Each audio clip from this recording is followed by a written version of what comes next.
supposed to be for mental health, was just in the news because there were all of these stories about what happened to him when he went crazy over some woman and he cut a portion of his ear off and he gave it to her, and all of this morbid stuff to try to make it seem like people that are artists are supposed to go in deep to the point where if they don't get the love that they were seeking, it will turn you into some type of psychedelic person, some type of schizophrenic, bipolar person that's unstable in their psychology, and just all this stuff that people say. People came forward saying all kinds of stuff about Prince that they were not saying until suddenly he was dead. It could be somebody that hated him. It could be somebody that wanted something from him and he said no. It could be somebody that just wasn't good enough for what he was doing and he didn't include him. It could be somebody that was cut from the band. It could be anything. It could just be a thrill seeker. And so we have to be careful about what we believe when people are trying to seek out the value of people's personal estate. Some people are extraordinary people naturally. Prince was one of those people that I believe came here a little bit more close to God than other people. Some people come here a little bit more close to the God center than others. And he was certainly one of those people.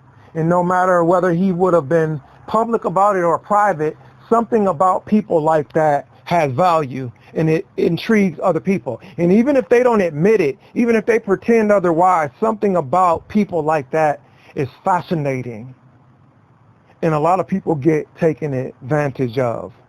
And so I wanted to talk about estates a little bit so that you have some idea of what people that do well are faced with, but to also share with you some of my personal trials and tribulations about trying to figure out how to secure my own life and work, and some of the people that were close to me that were supposed to protect me and how they tried to instead take advantage of me. If people didn't help and they weren't trying to support you, why do they come forward trying to act like they know so much about you? Because either they're trying to harm you or because they're trying to take advantage of you. And really, art was not created for harm. Art was created to be for our betterment. Prince was able to take all of us somewhere else for a little while in a way where we didn't know what it was for sure, but we knew for sure we liked it. And so God bless you. And I hope that you take inventory on your own life and better understand when you're taking advantage of somebody else. Most people that take advantage of other people know they're taking advantage of other people. The local press, the legal system, the political system, and the law enforcement system, combined with the religious system, collectively invaded some people's lives and took advantage of some people involuntarily in this market with intention to sell those stories for personal gain, for publishing in movies, in books, in all kinds of other levels that they had no permission whatsoever to assume. Some people are very clever about knowing that if they own your possessions, in some ways they own your life because your possessions define who you are. Your possessions can tell people something about you that your physical self can't in terms of your interests and what have you. And some of that media that they take is electronic.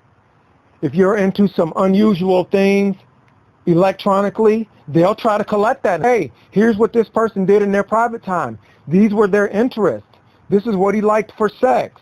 This is what she liked when she watched their porn, or whatever it is that they can find. Here's something that nobody knew about. We don't know what this picture was, but it was found in this possession. They can do all kinds of stuff to take advantage of you. And they can network that electronic exploitation and have a whole entire national and international investment in somebody's life without permission. Because exhibits, concerts, and venues are things that travel from location to location to location. So multiple areas, multiple clusters of people, multiple venues and concerts and shows are invested in different places in something that they think can turn around an economic differential. And sometimes they make those investments without permission because there are certain things that you can circulate tour and exploit whether the person is dead or whether they are alive. We are in the age of cyber citizens, where you don't even have to be alive for people to take gain and possession of you and your life to get something for it for personal gain. And I hope this gives you all some insight. Some people end up in the position that they're in because people were taking advantage of them. Not because they did anything wrong, not because something was bad in their life, not because they had any abnormal behaviors. People are forced and subjected into certain positions to help those who intend to exploit their life be able to take advantage of them by overwhelming them. It's a form of collective bullying.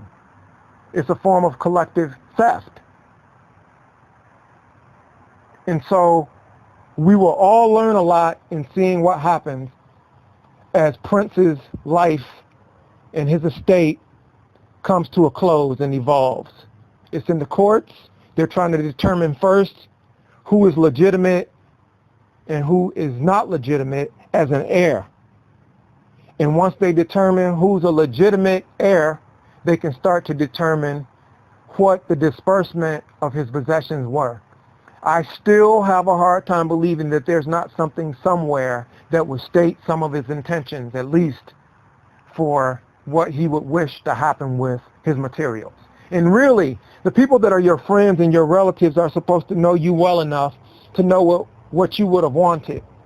We saw Jesus Christ and Martin Luther King be exploited more than any two people in human history for other people's gain, circulating materials about them at a level that so many people profited and gained from beyond their life that it's impossible to count it. We have to be careful about how we exploit people. A lot of people that are in the industry that are doing well can't really trust anybody, and they can't really rest because people are willing to take your life from you in order to be able to obtain gain from what they think they can get from something you do or what you have. And if they can get rid of you, or if they can hurt you or cause you to be in a position where you can't take care of it yourself, they get to make the decisions that they want to make at your expense. And so this is all very, very serious. And I wanted to make sure that I acknowledge what creatives and people that are in the entertainment business that generates trillions of dollars for the world each year are faced with all the time. And it's even worse when the industry insiders, who themselves know what they too could lose, are the ones that are at the forefront of taking advantage of other people's lives and stealing their intellectual property and exploiting them. Some people will even kill somebody and then take some of what they gain from a murder and sow the seed to make it seem like they're doing something on behalf of you as a foundation or something to offset what they did to get you out of the way so they could have control. It's a very, very difficult and dangerous industry, even as there are some things that can show you the world and show you your dreams in a way that nothing else can. And so when people are trying to be paid for what they contribute to popular culture, that's why. Because you're making the same kind of cultural investment of yourself and the sacrifice of your life for the people that will engage with what you do. And those rare people come along that give us something that no other figure in human history will be able to do. And Prince did that just for us. How can somebody be at fault for being taken advantage of by people who had no permission to be taken advantage of anybody in the first place? Issues surrounding estates have divided and broken a lot of families. The consequence and the drawback can come sometime from the conflicts that can come as a result of doing well and having other people that are dependent upon you for their survival, or who stand to gain something because of what you've accomplished. We saw the case of Bernie Madoff and how it affected so many people and so many lives, and how it actually destroyed his own family. I mean, just ruined it. And I always think about them because I wonder how his wife was affected and how she feels about her choices, having known about her husband. And I think about him because I wonder what it's like to sit in a place amongst the lowest people in society after having gone that high. And I think about his sons, at least one of whom I believe committed suicide, and there were just issues that just destroyed their family. And some people say it was in the name of greed, and some people say it was in the name of scandal, and some people say it was just a Ponzi gone bad, and some people say this and some people say that. But ultimately, it was about people managing people's finances, their estates, their assets, their wills, their investments, etc. And a lot of families have been divided. And that's an extreme when you're talking about the wealth level, but a lot of families that are at different standards of economics are equally stressed and strained. Some people have even killed their own kin, their parents, their brothers, their wives, their children, or what have you. Some people hunt for life insurance. Some people hunt for auto insurance. Some people hunt for other types of material insurance. Some people hunt for banking insurance. And there are just so many dimensions of things that people do to survive. And some people believe that they didn't have a choice but to harm somebody for their own survival because of whatever it is they believe they're in.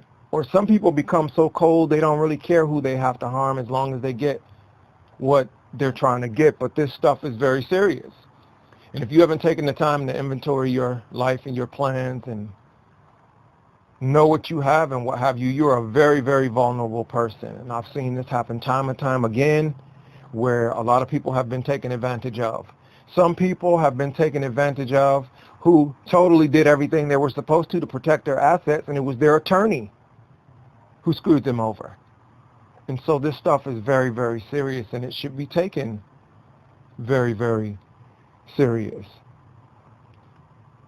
You can end up being underprotective, and you can end up being overprotective. And really, we were all supposed to be working on the principles that would protect and defend all of us. But we've become a culture of pirates. We've been doing things that involve scams and scandals and theft so frequently and so often at so many levels, people have accepted it as a practice. And now it's out of control. And it's hard to find out what's supposed to be what. In some kind of way, coming from the lowest socioeconomic status, I had instilled in me basic principles to account for myself. Because if I had not, take my word for it, we wouldn't be here to provide this information because I come from the most vulnerable position. And a lot of the people that get exploited the most, no matter what level of stardom or success they achieve, can be exploited. Because gifted people have something about them that people can see very early on. And there are all kinds of factors and behaviors that people engage in to try to regulate, control, or even take somebody else's assets from them. There are a lot of assets that people don't even know they have. Somebody can have something set aside for you. Somebody could have left something for you. There are retirement packages and companies and all kinds of stuff that people might not even be aware of. Some people put their finances and their estates into trust instead of just wills.